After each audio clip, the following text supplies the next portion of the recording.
These are cantilever beams which were installed past day or so.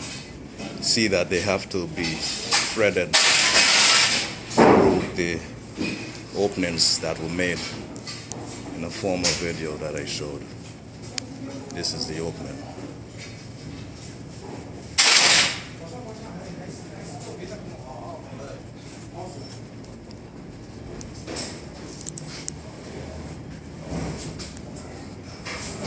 Okay, these are the adjustable columns that I showed in the former video.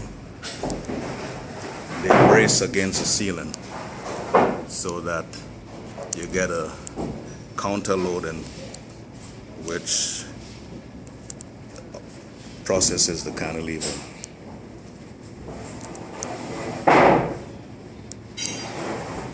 This is the opening.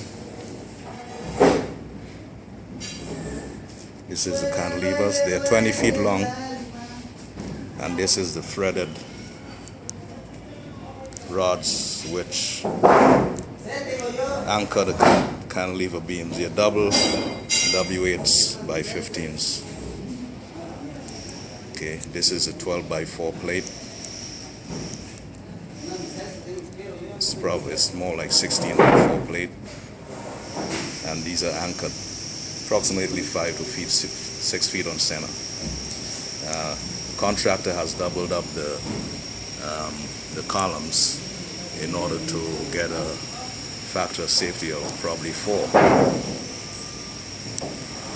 So this is a pretty safe installation. Designed by Guards Ark.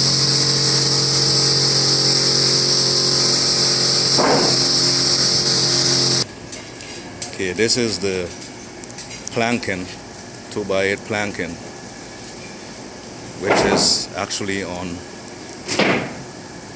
S4.7 joists, and these joists are loaded on the actually placed on the cantilever beam. Okay, simple construction, but it's gonna do quite a bit. What you see here are outriggers for the future scaffolding that's going to be installed on top of this platform. This platform I'm standing on is cantilever.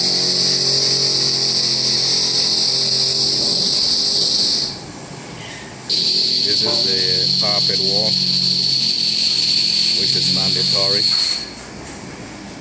so you don't get any material or debris falling off the cantilever shed. So all in all, this is a setup to install a cantilever shed. These beams are 8 feet on center.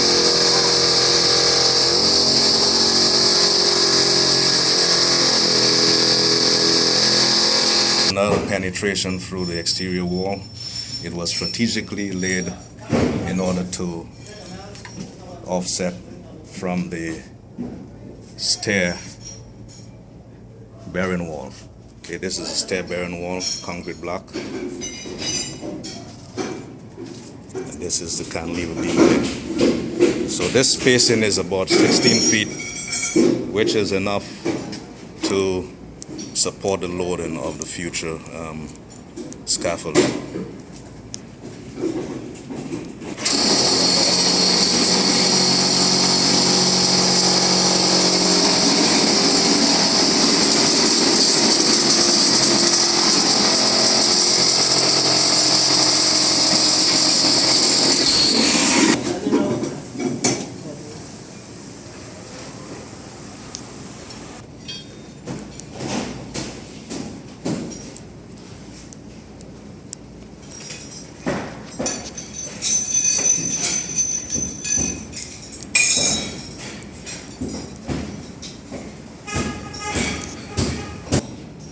These are additional cantilever beams.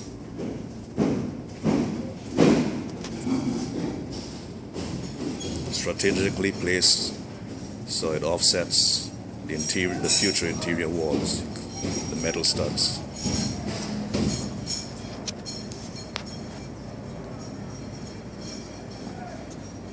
These are the project drawings designed by Guards Ark. shows the site.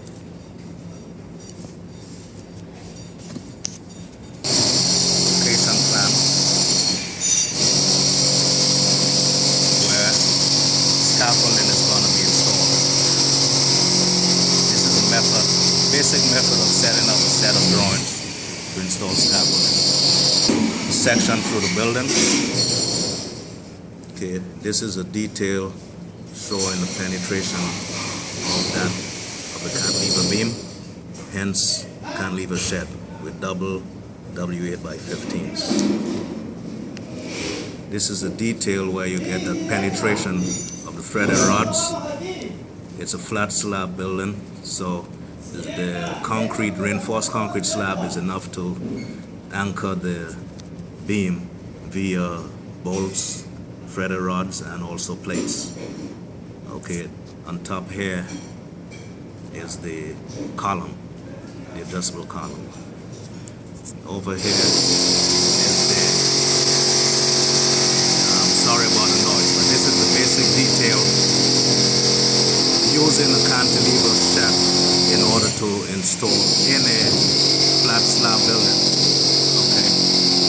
Okay, for a flat slab building, reinforced concrete slab, this is the detail that's used. Okay, you have your column braced at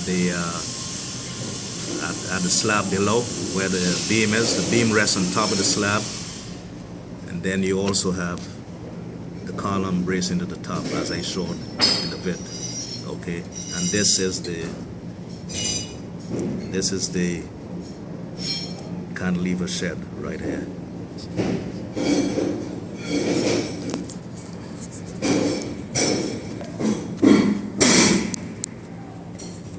This is a cantilever shed. These are columns. This is the flat slab. Okay, this is where you have the penetrations through the slab. And this is the exterior bearing wall right here. This is the top slab. This is my other section showing the cantilever beam penetration. Eventually, the scaffolding is going to be located here. I'm going to show a video of it, and also on top of it. So the beam supports the scaffolding. So right here. This is the front elevation.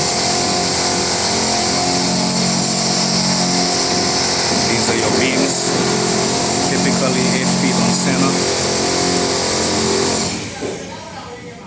Okay, this is your 2x8s on top of your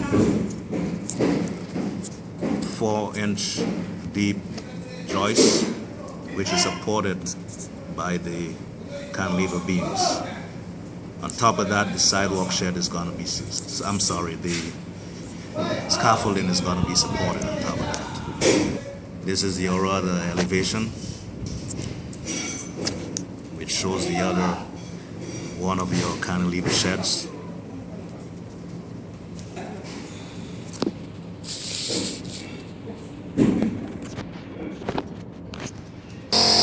This is a plan of your cantilever shed, typical, okay, which shows a structural plan. Okay, here you can see the beams on center, 8 feet on center, typically. Okay, this is showing the shed at the corner of the building. Okay, so you have your 2x4, your 2-inch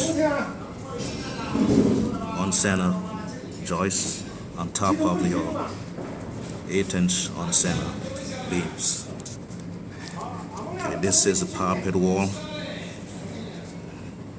which is mandatory, and your 2x8 planks go on top of this in this direction, supported by your 2-inch, your 4-inch beams. So basically that's it.